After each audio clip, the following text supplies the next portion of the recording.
Well, Nick, welcome in.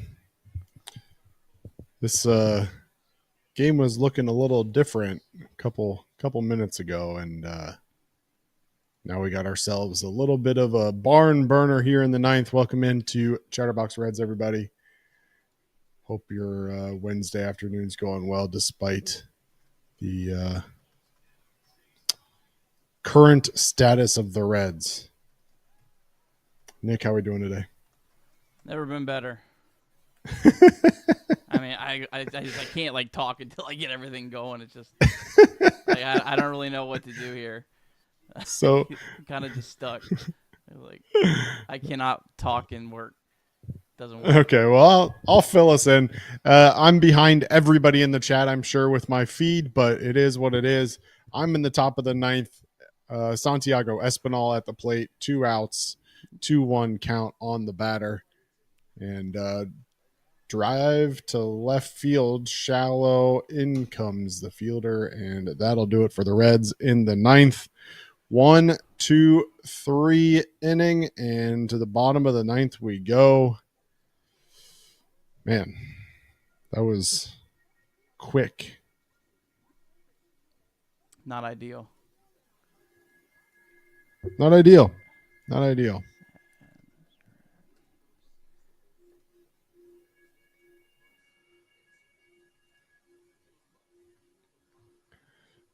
Craig, how's your day? Oh, go ahead. I was just gonna say, since we started a little bit late, just to recap the ninth there, Jacob Hurtubise led off, pinch hitting for Austin Wynns. He struck out looking. TJ Friedel then grounded out to second base for the second out, and of course we just talked about Santiago Espinal flies out to left field for the third out of the inning. My day is okay. Been kind of busy with work, so trying to focus on the game while also doing some work, and it was a lot easier when it was 5-1 than it is now. But we're focused on the game. We're dialed in, as some might say. All right, where are we at? Where are we at in the order here? Adames, and ready to go. Chapman. Top, yeah. Wade Adames Lee. No, Wade was pinch hit by Schmidt. I do remember that. Oh, yes, he was. Yes, he was. That's why you didn't think you saw him. Ian Jabot. All right. I'm gonna pause it here. We'll get synced up here. I'm gonna try to pause it when the Ian Jabot graphic goes off for you, Craig. It hasn't gone off for me yet, so I feel like that'll. It hasn't gone up. It hasn't gone up for me yet. So okay. So there it is. Let me know when it goes off. I paused it just right after, so it's on for a while. Okay. Still on. We got the rosin bag in our hands. Throw the rosin bag down. Going to the top of the mound. And gone. All right, we're in business. We should be close enough. 14, 13, 12, 11, 10. We're exactly 9. on. We're cool. exactly on, sir. Cool. Look at us.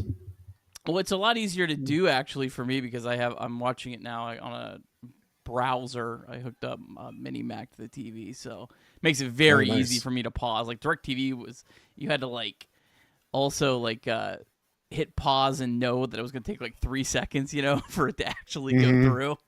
So, hey, at least we got that going for us. Minor wins here at the Chatterbox family. Yeah, we'll take. Oh. Nick, I got to warn you, and I think this is probably expected. Good play. Good play. Go ahead, sir. My box score recap's a little bit longer tonight than it's been the last couple shows. Well, believe it or not, I'm not in mid-season form and running this show, so I might need that whole 17 minutes to kind of make sure we're cooking. So you have full permission to go as long as you want to box. Today's a good day. I think I've gone longer in the past, but today's a good day though, Craig, because there's probably a lot of people that actually didn't get to watch every second of the game. That's right. I'm doing it for you. I'm doing it for the people. I need to turn this though, because I look like an idiot. There we go. More so than normal.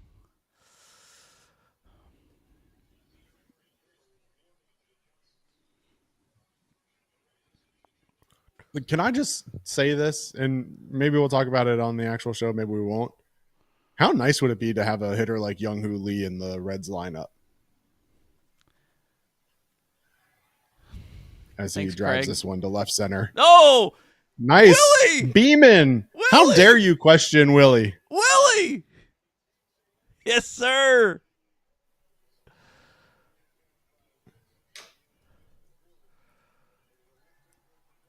I probably should have waited to say that because he was a home run short of the cycle. But you really tested fate there, Craig. But thankfully, Mr. William Buchanan Benson was ready for the moment.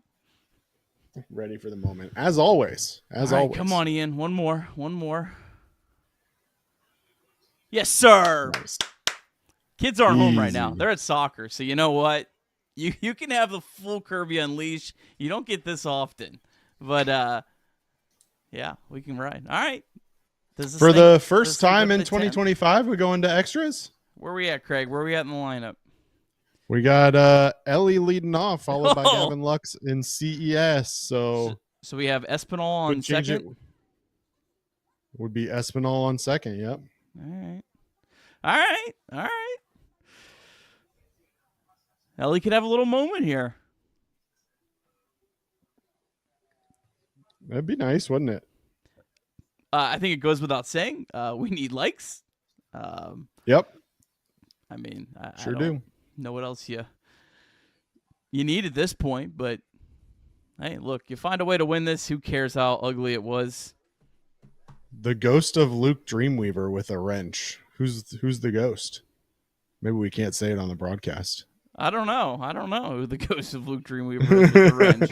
Is that one of our pregame hosts that I give out a lot of wrenches over the last month. I've been a literal liberal with the wrenches. So hopefully, just remember, when you have a wrench, you are a representation of this incredible, great organization. All right, there's something else I needed to do, Craig. I think I need to do something for the Joe Nuxall Classic. There's a lot of things kind of trying to do today here. But you know what? We're making it work.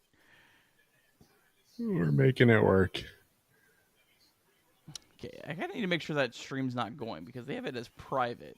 And I thought the game was supposed to start at 6. Maybe the first game went long. I need to keep monitoring that because I'm a little worried they might be. I guess we could look at. Why are we pinch hitting Santiago Espinal, or pinch running for Santiago Espinal? Because we got Noelvi Marte on the bench. Noelvi Marte making his major league debut in 2025 as a ghost runner, pinch runner. I'm not saying it. I'm not saying it, Craig.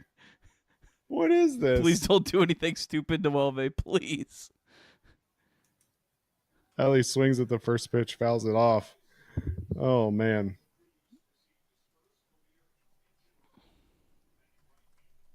That's interesting. Eric Miller on the mound for the Giants. Ellie swings and fouls another one off dribble off to the left side. Ellie 2 for 4 today, Nick.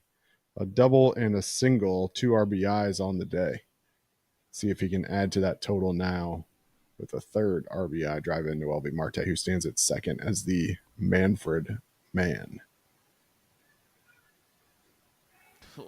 Struck him out. Swing and a miss. Ellie's second strikeout of the day. I'm going to do this. Ooh, look at you. Yeah, got it.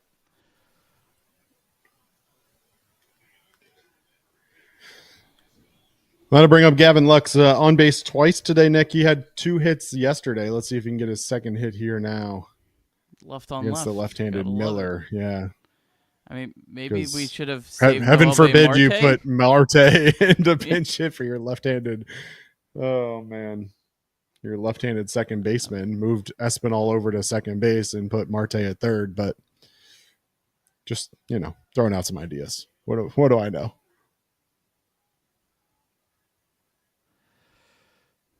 Candelario's on the bench too. Yep. driven to left center. Lee will camp under it, and Marte will tag and advance to third on the fly out from Gavin Lux. I don't get it, man. I don't get it. I mean, that was a pretty good swing, but it's still just Yeah, I don't understand. I don't understand. We'll talk about it during the show. He was not put on the roster to hit against a left-handed pitcher with right-handed bats on the bench. It just wasn't. That'll bring up CES, who yet again, Nick, swings at a first pitch out of the zone.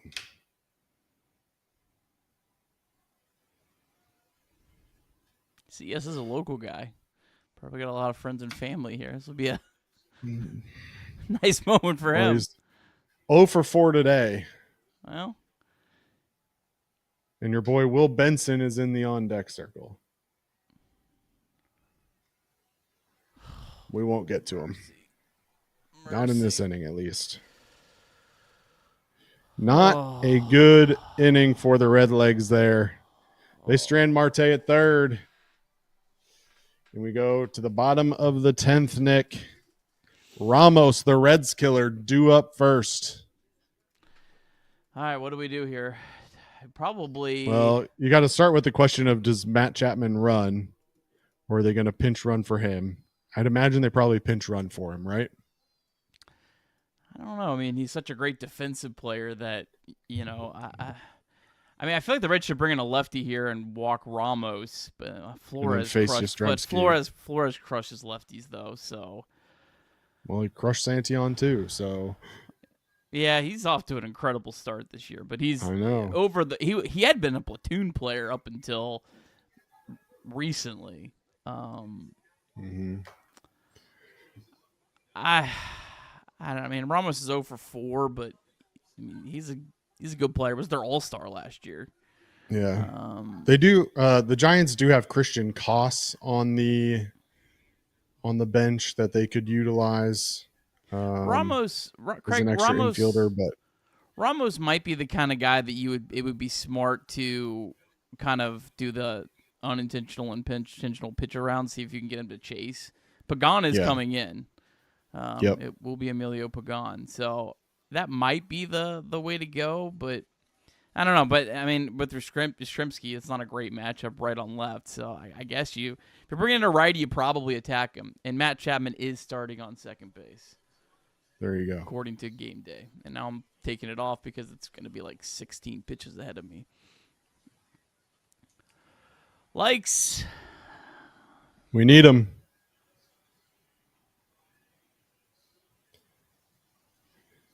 We need him.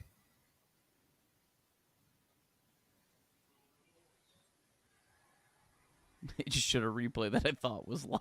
I know. I thought it was it. I was like, what? I was like, hey, up, game over. All right. Emilio Pagan. We talked about it last night. High leverage guy that Tito clearly trusts.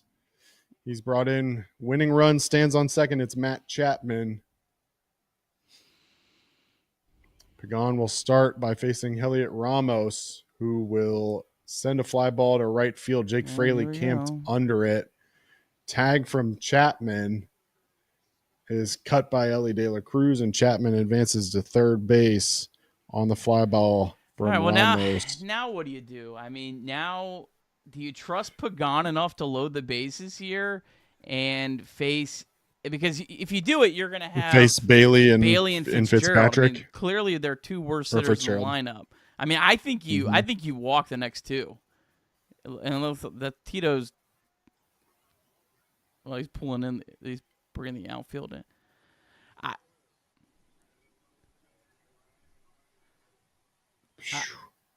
Why are you pitching? I don't know. I feel like you got to set up the double play here. No, doesn't matter. What on earth? Get foul. No. I mean, what the? Yastrzemski sends the first pitch of the at-bat into McCovey Cove. Giants walk off the Reds 8-6. Yeah, I don't get that. I don't get that at all. But we'll talk about it, Craig, right? Roll the long intro. Let's do a show.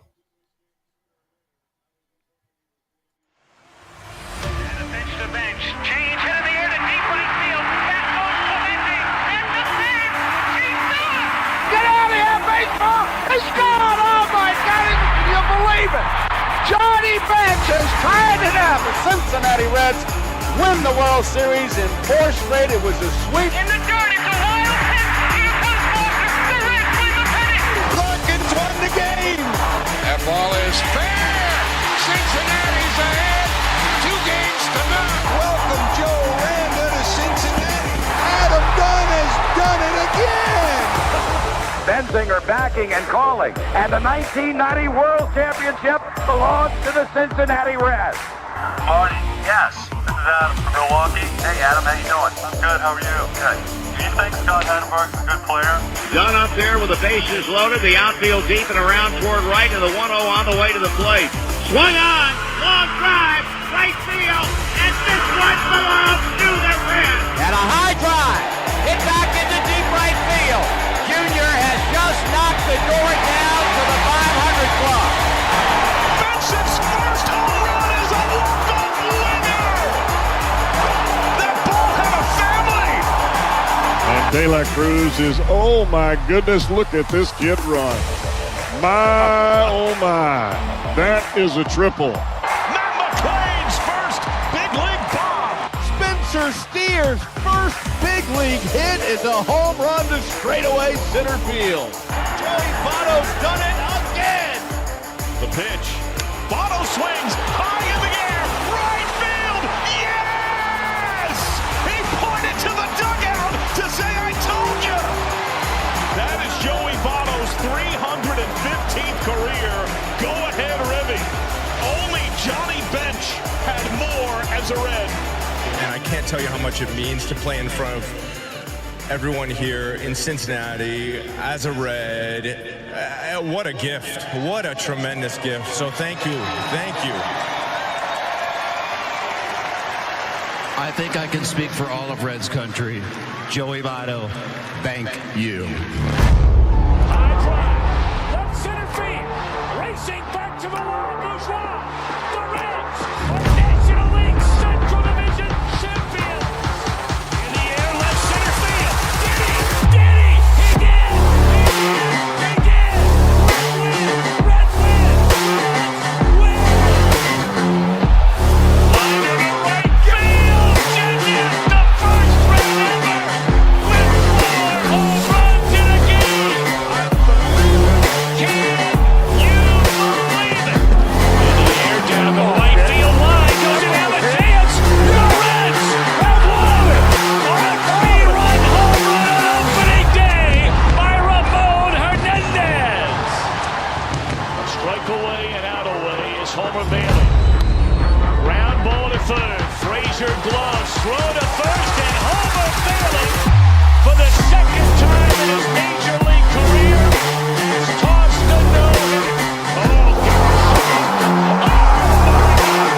Are you kidding me? Holy moly, this is the second player in major league history to hit 7 home runs in the first 10 games. In the air, and the Reds win. What a dream beginning to the career of Jay Bruce.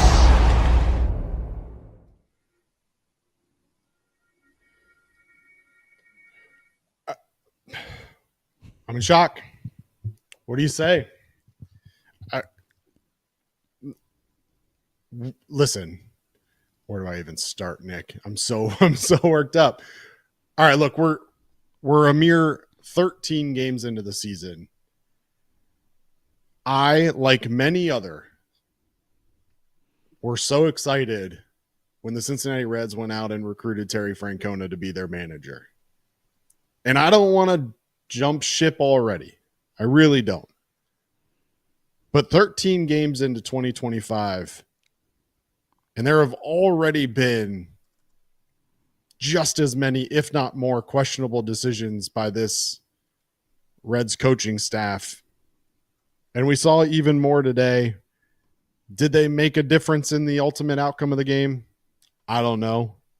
But what I do know is that he made decisions that many are going to question, myself included. We're going to talk about it all. Reds lose 8-6 in 10 innings. Mike Yastrzemski with a walk-off home run off Emilio Pagan. Nick, I'm in shock. This is about the only way that you could win a series in San Francisco and feel disgusting about it at the end, right, Craig? I mean, yeah, I don't know. Certainly, I don't think that Francona lost the game today, but it didn't help the Reds win it, that's for sure. And there's just been so many decisions that I just do not understand what the hell the thinking is. There's no logic behind it, and it's getting incredibly frustrating. Yeah. Well, look, let's go ahead. It was a day game. Many of you may have missed part of it, may not know how we got to this final score. So let's go ahead and break it all down for you with our box score recap as we do every day here on Chatterbox Reds. And as Nick mentioned, after clinching the series on Tuesday night, the Giants and Reds wrapped up a 3-game series Wednesday afternoon in San Francisco. Nick Martinez took the mound for the Reds, facing off with future Hall of Famer Justin Verlander and the Giants. Verlander retired the first 7 batters he faced, but Jake Fraley's first walk of the season started a 3rd-inning rally. Austin Wynn singled before TJ Friedl drove a ball off the wall in right field for an RBI double. Then, after Santiago Espinal reached base on an infield single, Ellie De La Cruz hit a hopper over first baseman down the right field line for a 2 RBI double. Gavin Lux then drove in Espinal and De La Cruz with a single up the middle, and the Reds had a 5-0 lead early. The Giants threatened a rally of their own in the bottom of the 4th after Martinez walked Willy Adames to start the inning. Young-Hoo Lee tripled. However, Martinez was able to limit the damage thanks to 2 outstanding defensive plays. First, Martinez fielded a dribbler and was able to gun Lee out at the plate. Then De La Cruz robbed Mike Yastrzemski of a base hit by snagging a line drive up the middle with a leaping grab going to his left. Through 4, the score was 5-1 Reds. The Giants threatened again in the 5th, but Wilmer Flores was thrown out at the plate on a ground ball to Ellie De La Cruz where he broke for the home. Kind of inexplicably, Nick Martinez escaped the jam to hold the score at 5-1. And then 3 walks by Giants pitching in the 6th, 2 by Verlander and 1 by Lou Trevino allowed the Reds to play add-on. They extended their lead to 6-1 on an RBI walk by Austin Wynn. At the time, that run felt overly important because then in the bottom of the 6th, the Giants came storming back, a 6th-inning rally that started with a Lee single. Martinez struck out the next 2 batters, but a double by Yastrzemski, single from Flores, triple from Bailey, and single by Tyler Fitzgerald added up to 4 runs, and the Reds' lead stood at 6-5. However, Wilmer Flores drove the first pitch in the 8th, a Tony Santillan fastball deep to left field for a home run, and a tie game heading into the 9th. The game would ultimately go to extra innings, and the Reds failed to capitalize with the heart of the lineup in the top of the 10th. Emilio Pagan would come in for the Reds in the bottom of the inning, and after Heliot Ramos flies out to right field, Mike Yastrzemski crushes the first pitch he sees into McCovey Cove and gives the Giants the walk-off win 8-6. Nick Martinez, 5 2/3 innings, 7 hits, 4 earned runs, 1 walk, 8 strikeouts. Ellie De La Cruz had 2 hits. Gavin Lux drove in 2 and was on base twice. Reds fall to 5-8 on the season. Giants improve to 9-3. All right, our DSC deep drive of the game was Gavin Lux's flyout in the top of the 10th. 99.7 off the bat, went 376 feet. And as always, our deep drive of the day is sponsored by Deep South Commodities. DSC is a leader in renewable commodities for biofuel production, specializing in used cooking oil collection, aggregation, and sales. Visit www.deepsouthcommodities.com for more information. Thanks, as always, to our friends at DSC. Well, look, Nick, the conversation has to start in the extra innings in the 10th, blowing the lead. decisions by Tito. There were multiple throughout the game today that we're going to talk about on this post-game show, but let's just jump right into that 10th inning there. The Reds set up to have Santiago Espinal start as the Manfred man on second base. Instead, they decided to pinch run Noelvi Marte for him. De La Cruz strikes out, which brings up Gavin Lux, who's playing second base on the day. Would have thought that it would make sense, instead of going lefty-lefty with Gavin Lux, instead pinch hit Marte in that situation to get that righty-lefty matchup and see what could happen. Marte stayed into the game to play defense in the bottom of the inning anyway. I just don't understand that decision, and we're going to start with that one before we get into the rest of them. Yeah, I mean, first off, you have to start off by saying, look, Ellie De La Cruz struck out on 3 pitches with, the Manfred man on second base, and it was against the left-handed pitcher, but, like, the players do lose the game, and that was, like, the biggest. I mean, I think that swung the Reds' win probability down 11.5% when he struck out in that at-bat. But Gavin Lux was not put on this roster to hit against a left-handed pitcher when you have multiple right-handed bats on the bench. I don't know how many times I have to say it, and Gavin Lux put a nice swing on the ball, but even if he would have hit a home run there, it still would have been an absolutely asinine decision. It makes no sense, and I just do not understand that at all. And then you go into the 10th inning, you get Ramos to fly out, you get the runner on third base. You're looking at the Giants lineup, and you go, oh, okay, you can walk the next 2 batters, you can load the bases. Their 2 weakest hitters would be due up. I don't think they have some big I don't think Barry Bonds is sitting on the Giants bench today. So I don't understand that logic at all. We talked about it yesterday. Emilio Pagan, what's the thing Emilio Pagan's done really well this year? He'd only walked 1 batter in his first 5 games. He had been really good with his command. So did you not trust him? Clearly that was the wrong decision, because Mike Yastrzemski hit a ball into the bay. So I just some absolutely asinine decisions that make no sense. The Reds made a lot of mistakes in this game themselves. The players lost this game, but Tito did them absolutely no favors to try to help win this game.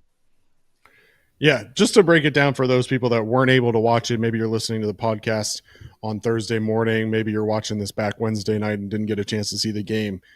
But just to set the scene, Matt Chapman starts as your Manfred man on second base. You bring in Emilio Pagan. Heliot Ramos, who has been a Reds killer, flies out, advances Matt Chapman to third. So now you've got a man on third, 1 out, with Mike Yastrzemski, who we already talked about in the box score recap, absolutely walloped a couple balls today, and Wilmer Flores, who was 3 for 4 on the day with a home run earlier in the day off of Tony Santillan. So you walk those 2 and you bring up Patrick Bailey and you bring up Tyler Fitzgerald. And again, Patrick Bailey, 2 for 4 on the day, had the 2 extra base hits. Tyler Fitzgerald, 2 for 4 on the day, had the 2 hits. But you have to take your chances in those situations regardless and just play the odds. And the odds say that Patrick Bailey and Tyler Fitzgerald are the better matchups in that situation.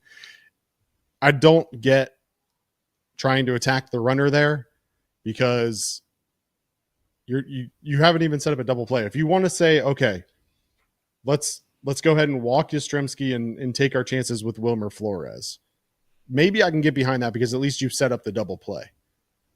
But and it's right on right. And it's right on right. But to try and go there and say, okay, I'm going to try and take my righty-lefty matchup with Mike Yastrzemski with Emilio Pagan, I just don't see what the possible outcome is there that sets you up in a better position than walking Yastrzemski. I mean, yeah, potentially you could have the out there and maybe it doesn't matter, but I don't know. I would love to understand Tito's explanation for that. And I'm sure, again, if you're listening to the podcast version of this on Thursday morning, maybe Nick has a post-game clip that he's able to plug in here and share with Tito. But I just don't understand the philosophy there. Really frustrating sequence there in the 10th inning. I also, whether we want to get into it now or later, we have to have the conversation about Nick Martinez and whether or not it was appropriate to leave him in the game as long as they did. Obviously, we have to have the conversation about Noelvi Marte and just the usage of him. Will Benson comes up and makes his major league debut. There's a lot to talk about from this game, Nick. Anything else Tito related that you want to get into right off the bat? No, not really Tito. I guess we just get into, the blown lead, I was planning on saying this, expecting a Reds win, but the Reds really didn't, deserve to win this game today. If you looked at, the StatCast numbers, the Reds' expected batting average for the whole game was 100. The Giants was 375, and it didn't go up that much in the 10th inning. So the Giants hit the ball harder all day. It kind of felt like, all right, hey, man, we're going to get – it really felt like the Reds were going to get out of San Francisco with a sweep when they didn't play great. The offense scored 3 runs in the first 2 games. Today they kind of had some good fortune go their way with some hits that fell in, and also on the opposite side, some hits that didn't fall in. So they did not deserve to win this game, but man, when you had lost a lot of games that you probably didn't deserve to lose necessarily as much, it felt like, man, we're going to get it back, and it's baseball, and that's just what makes it the most frustrating. I just can't imagine, thinking back to Sunday night, Reds are going to go into San Francisco and win 2 out of 3, and you're going to be pissed off. But that's where we are, Craig. I don't know how we got here, but that's where we are. Yeah, I mean, I think once they got up 5-0, 6-1, whether you thought they deserved it or not, you felt like, okay, we've got a rested bullpen. Nick Lodolo and Hunter Green had given the bullpen an opportunity to kind of rest the last couple of days. You've got everybody in the bullpen at your disposal with the exception of Graham Ashcraft. Martinez gives you 5 good innings, starts off the 6th. You have a decision to make at some point about that. It just felt like they were in a position to win this series and sweep the series. And for that 6th inning to implode, and then for Wilmer Flores to take Santi on deep like he did, just kind of soul crushing a little bit. And you have to wonder how much, if at all, did that play into the Reds' inability in the second half of this game to get anything done. You look at the last 3 innings, and the Reds were 1 for 10 with Ellie De La Cruz single as the only hit that they got in the last 3 innings. Did the Giants rally in the 6th, kill that mentality and kind of change the Reds' perception? I don't know, but certainly frustrating that they weren't able to capitalize late in the game on anything else. So I don't know. Yeah, going back to that 6th inning, I mean, that was just all with 2 outs. Jung-Ho Lee singled. Wasn't a super, hard hit ball off Martinez. No. And then Martinez strikes out Chapman and Ramos. I mean, you're 1 out of getting out of the 6th inning with a 6-1 lead at that point. And then I think it was your scrimmage that hit the double that Jake Fraley made a terrible read on. Fraley made a couple nice other plays in this game, but he had a terrible read on it. And if he catches that ball, the bot that puts it out, unfortunately, they did not put a catch probability on that one. But if he catches that ball, we're probably talking about a Reds win right now. And then the Giants this is the difference between the Giants and the Reds right now. The Giants don't have a lineup full of superstars, but they have a lineup that 1 through 9, or at least 1 through 7, can all kind of keep the rally going. And they just kept a 2-out rally going. They weren't, massive, hard hit balls that were, extra base hits or a home run, but they kept the line moving, and they capitalized on that, kind of misread on that fly ball by Jake Fraley, and they cut it to a 1-run game, and then they were able to find a way to tie the game in the 8th. And the Giants just had really good at-bats all night. You got to give them some credit too, but that's what I wish the Reds lineup was. That's what I was hoping coming into the season, was that it wasn't going to be a great lineup, but it was going to be a scrappy lineup. It was going to be a lineup that could sustain rallies, and the Reds lineup looks absolutely nothing like the Giants lineup that we saw today. No, and that's part of the frustrating part that, we've talked about in the past is kind of rally killers. And it happened last night with a rally killer too. I felt like, I don't remember the exact situation now. I could probably pull up my notes from last night and find it, but this Reds roster is not built right now for consistent production. They have to be reliant on big innings, home runs, things of that nature. Typically, obviously today they didn't hit a home run, but were able to manufacture some runs there in the third. But I mean, it would be, I said it during during the game, having someone like Young-Hoo Lee on this roster feels like it would take it such a step further.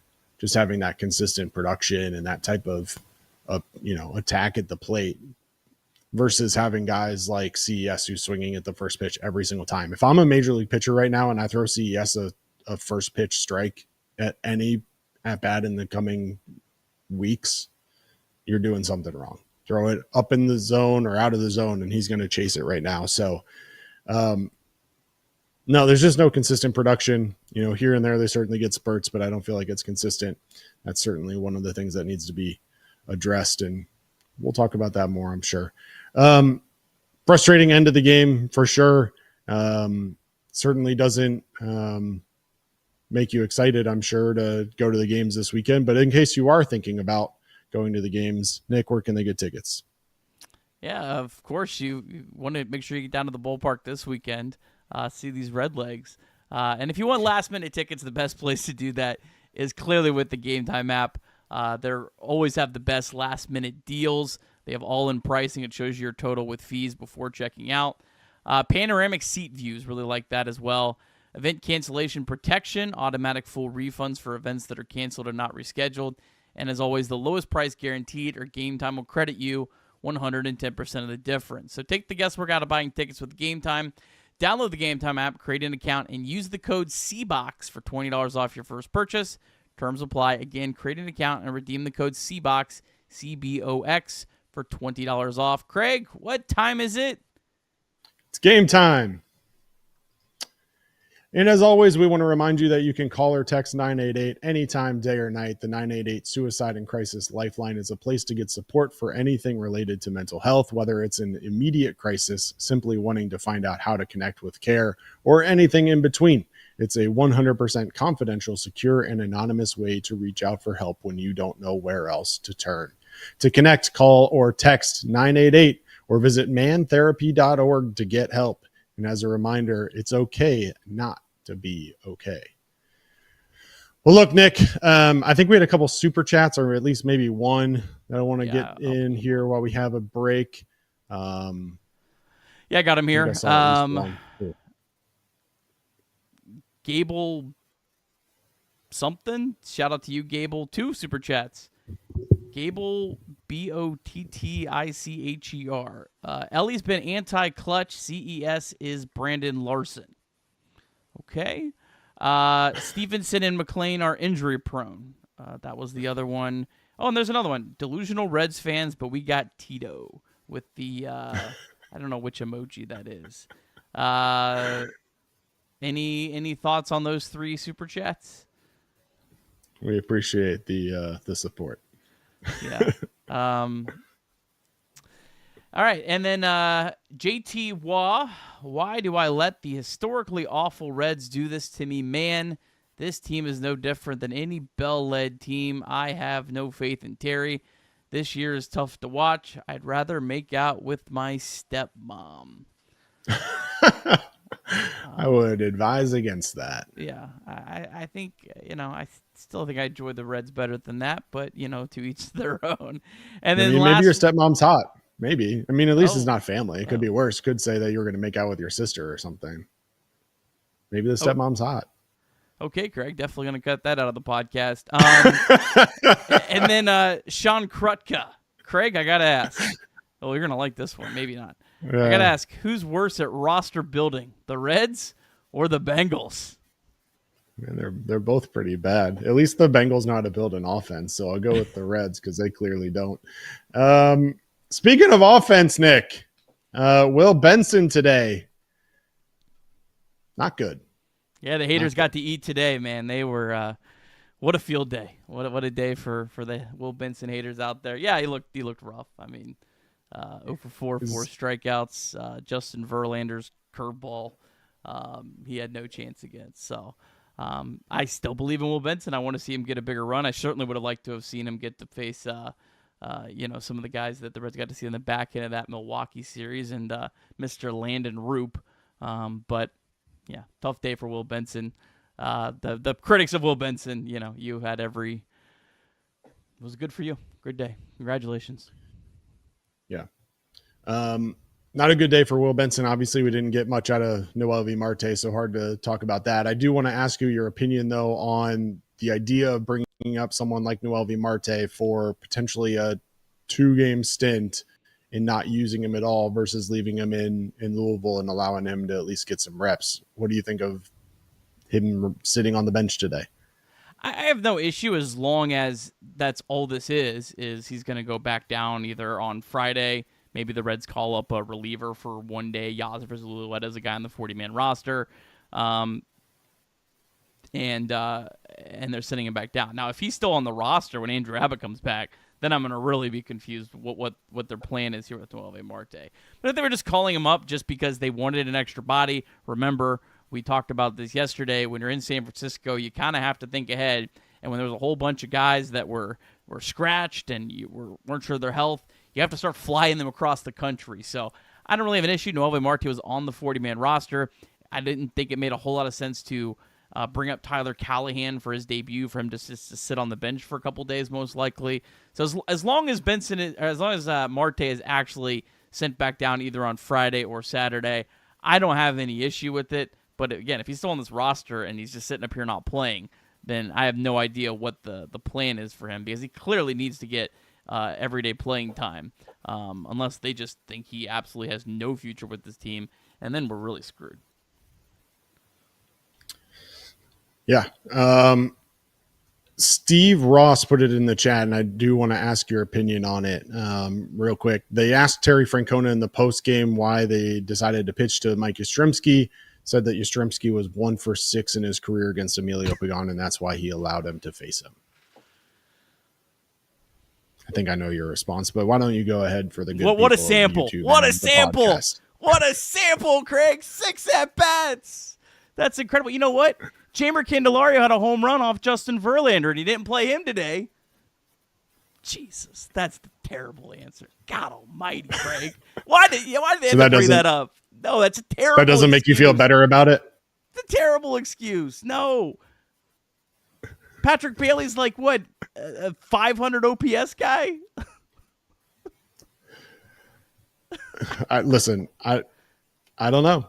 Patrick Bailey's hitting 194 with a 620 OPS. Fitzgerald's hitting 219 with a 546 OPS. And we're worried about Mike Yastrzemski being 1 for 6 in his career off Emilio Pagan. Remember, Pagan at one point was a dominant closer.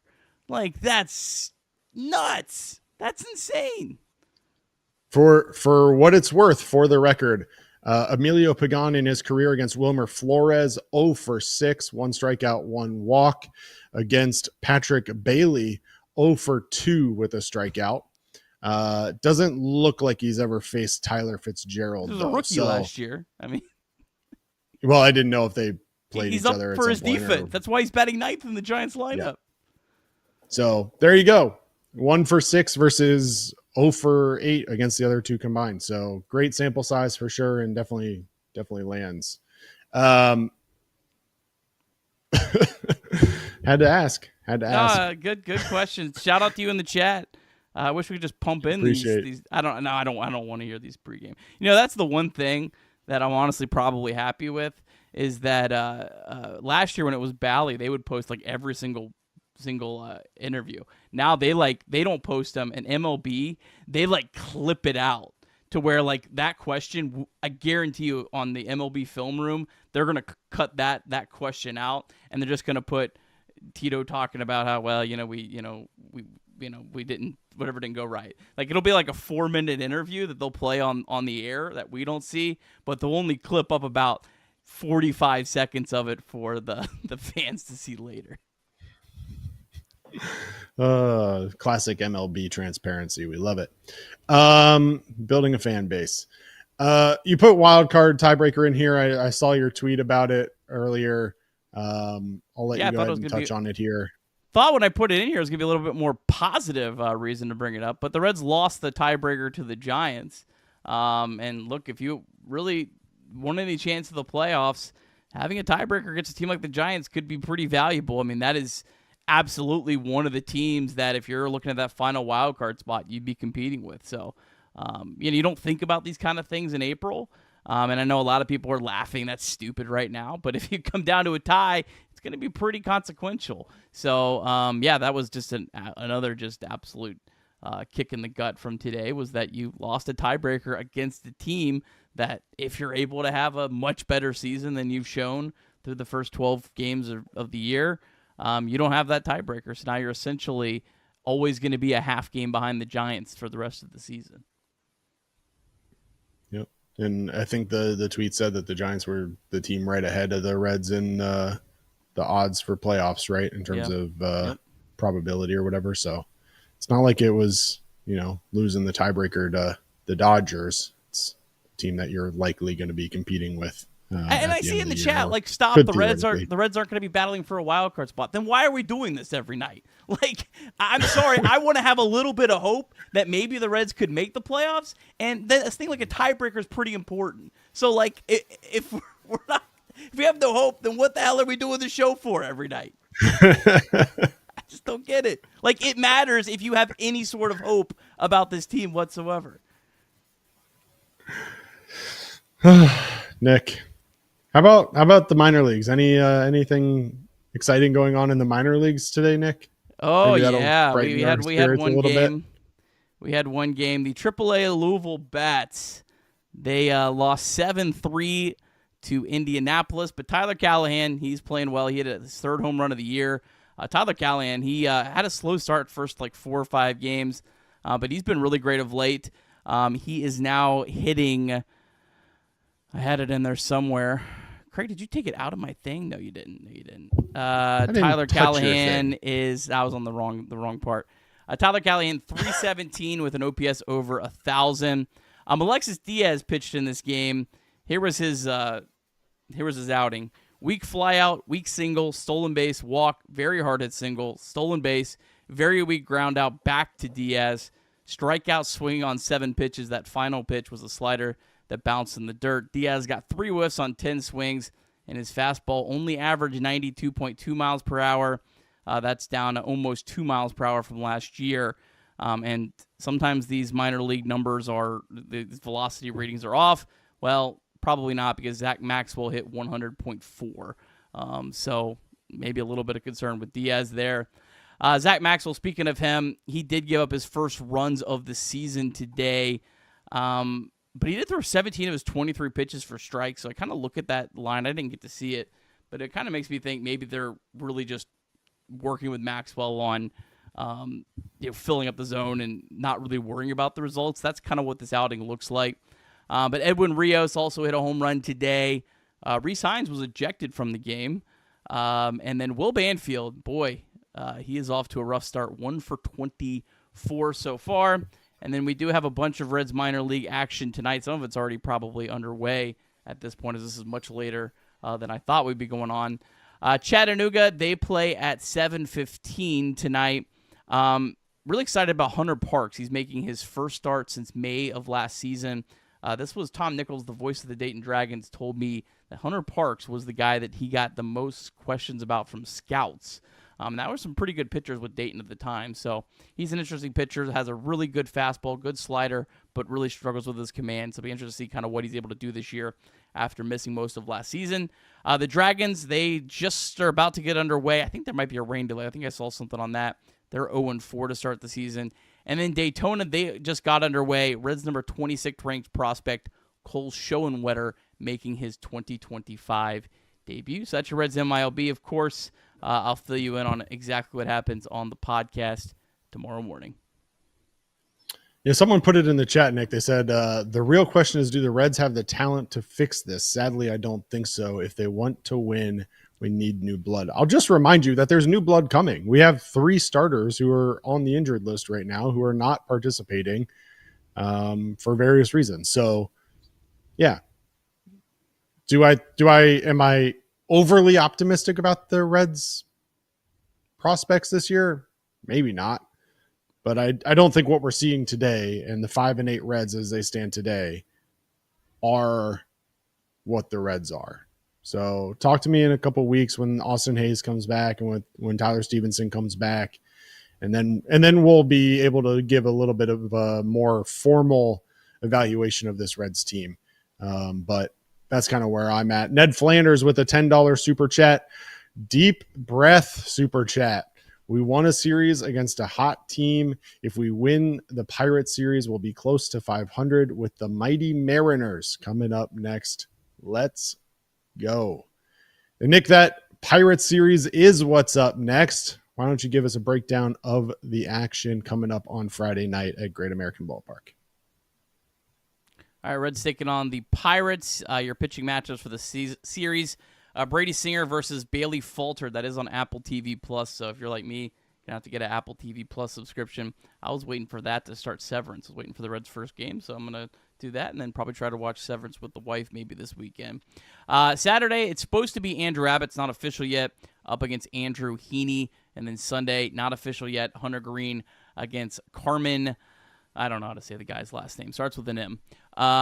Reds have sucked against the Pirates. They got to beat the Pirates this year. I mean, this is a team that's just been a pain in the Reds side. So you got to beat the Pirates. Reds had a lot of success against Bailey Falter, though, over the last couple of years, and he's obviously not off to a good start. So I have a little bit more for you in the podcast on the Pirates. I would like to put my kids to bed tonight after watching this god-awful baseball game today. So that's really all I got. Watch the Chatterbox pregame show on Friday night. And then also there will be a special podcast, and it'll be in your YouTube feed on, what is today, Wednesday, on Friday morning. You'll have a brand new podcast. The fellas, the Phillips brothers that are going to take over our weekend starting in May, they have graciously agreed to do a podcast that they're going to record during every Reds off day, and then we'll post it the next morning. So you'll have a fresh podcast and video from those guys on Friday morning, kind of giving their perspective on the Reds. And they had I heard a rumor that they were going to do a Masters theme to their show. So I'm excited to see what those guys come up with for that. Please and support them. Those guys are working really hard and appreciate them. Appreciate all the guys that are doing the pregame show as well. You want to just wrap it up for me too? I mean, you just knocked out all the... You can wrap it up. You can wrap it up. It's all you, brother. Carmen Mudzinski is what I'm seeing as a pronunciation guide. Mr. Big Guy. From the Pirates, he knows how to pronounce guys' names, Craig. Never been your strong suit, Nick. No. Never been your strong suit. But look, it's 7 o'clock on the East Coast. We appreciate you all tuning in. 230 of you here, sticking it out till the end on what was a brutal ending to the Reds game and series in San Francisco. Hitting the outro on time tonight and at an appropriate volume. That's a big dub for me right there. Fading it up. But for Nick Kirby, I'm Craig Sandlin. Chatterbox Reds will be back with you Friday night in the 9th inning. Nick and Trace will have that one for you. I'm sure Trace will have lots to say about this San Francisco series too. We appreciate you tuning in. We'll catch you next time. Go Reds.